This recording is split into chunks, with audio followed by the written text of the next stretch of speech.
Assalamu alaikum. This is your English teacher, Ma'am Sadia Talib. Class 9, this is your English lecture number 2nd. The date is 8th of May and the day is Saturday.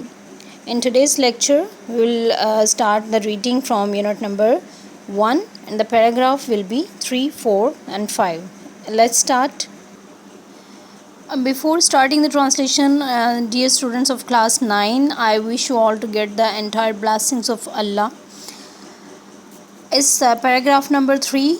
I'm not going to show you the words meanings because many of the time we have read the translation of these chapters and paragraphs as well. ध्यान से सुनिएगा इसकी translation. बेटा आपने इनकी translation को लिखना है, असाइनमेंट बनानी है और जो भी होमवर्क आप तक पहुंचाया जाएगा आपको रिटन फॉर्म में स्कूल में सबमिट करवाना है on weekends. Paragraph number 3. In the 5th and 6th centuries, 5वीं और 6ठी सदियों में Mankind stood on the verge of chaos. इंसानियत तबाही के दहाने पर खड़ी थी, तबाही के किनारे पर खड़ी थी. इट सीम्ड, ऐसा महसूस होता था, दैट द सिविलाइजेशन की वो तहज़ीब विच हैड टेकन, जिसको लग गए थे 4000 years टू ग्रो, 4000 साल परवरिश पाने में लग गए थे, हैड स्टार्टेड क्रम्बलिंग, अब वो तबाह होना शुरू हो गई थी. ऐसा महसूस होता था कि जिस तहज़ीब को नशोनुमा पाने में 4000 साल लग गए थे, अब वो तबाह होना शुरू हो गई. At this point in time, इस मौका पर अल्लाह Almighty raised a रसूल, अल्लाह ताला ने एक रसूल को मुंतखब किया, from among themselves, उन लोगों में से, who was to lift the humanity from ignorance into the light of faith, जिसका काम इंसानियत को जहालत से निकाल कर ईमान की रोशनी की तरफ लाना था. When हज़रत मोहम्मद सल्लल्लाहु अलैहि वसल्लम was 38 years of age, जब रसूल सल्लल्लाहु अलैहि वसल्लम 38 साल के थे, ही स्पेंड, वो गुजारते थे, most of his time in solitude and meditation, वो अपना ज़्यादातर वक्त तन्हाई और गौर व फिक्र में गुजारते थे. इन द केव ऑफ हिरा, गारे हिरा में, he used to retire with food and water, वो खुराक और पानी ले जाकर या खुराक और पानी के साथ जाते थे. And spend days and weeks in remembrance of Allah Almighty, और अल्लाह की याद में दिन और हफ्ते गुजारते थे.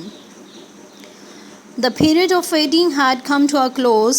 इंतज़ार का वक्त ख़त्म हो चुका था.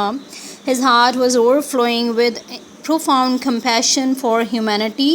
और आप सल्लल्लाहु अलैहि वसल्लम का दिल इंसानियत के लिए जज्बे से लबरेज था, यानी कि भरा हुआ था. ओवरफ्लोइंग, भरा हुआ होता.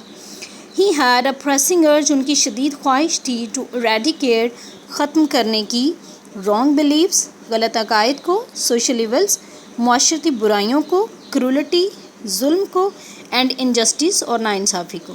यानी कि आप सल्लल्लाहु अलैहि वसल्लम की गलत अकायद, मुआशरती बुराइयों, जुल्म और नाइंसाफ़ी को ख़त्म करने की शदीद ख्वाहिश थी.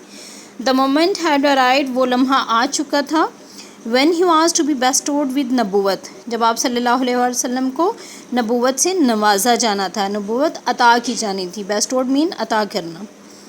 वन डे, एक दिन, when he was in the cave of हिरा, जब आप सल्लल्लाहु अलैहि वसल्लम गारे हिरा में थे, हज़रत जिब्राइल अलैहिस्सलाम केम, हज़रत जिब्राइल अलैहिस्सलाम आए, एंड कन्वेड, और पहुँचाया, टू हिम, आप सल्लम को, the following message of Allah almighty, Allah का ये पैगाम पहुँचाया. एक दिन जब आप गारे हिरा में थे, हज़रत जिब्राइल अलैहिस्सलाम आए और आप सल्लम को अल्लाह का ये पैगाम पहुँचाया. अब ये कौन सा पैगाम है, ये हम नेक्स्ट रीडिंग में देखेंगे.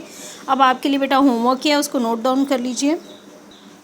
जी क्लास 9, आपके लिए बेटा होमवर्क है, पैराग्राफ नंबर 3, 4 एंड 5 की ट्रांसलेशन. आपने इसको लिखना भी है और लर्न भी करना है. टेक्सुअल क्वेश्चंस हैं आपके कंप्लीट, आपने इनको लिखना है और इसका होमवर्क करना है, यानी कि असाइनमेंट बनानी है स्कूल के लिए. और लास्ट में आपने इसकी जो ग्लॉसरी है उसकी टोटल 26 वर्ड्स हैं, लेकिन आपने 1 से 13 इसको लर्न करना है अच्छे से. तो ये सिर्फ आपकी लर्निंग के लिए, यानी आपका रिटन फॉर्म में ट्रांसलेशन और क्वेश्चन आंसर्स हैं और लर्निंग इन तीनों लेसन्स की है. ठीक है, अपना ख्याल रखिएगा. अल्लाह हाफ़िज़.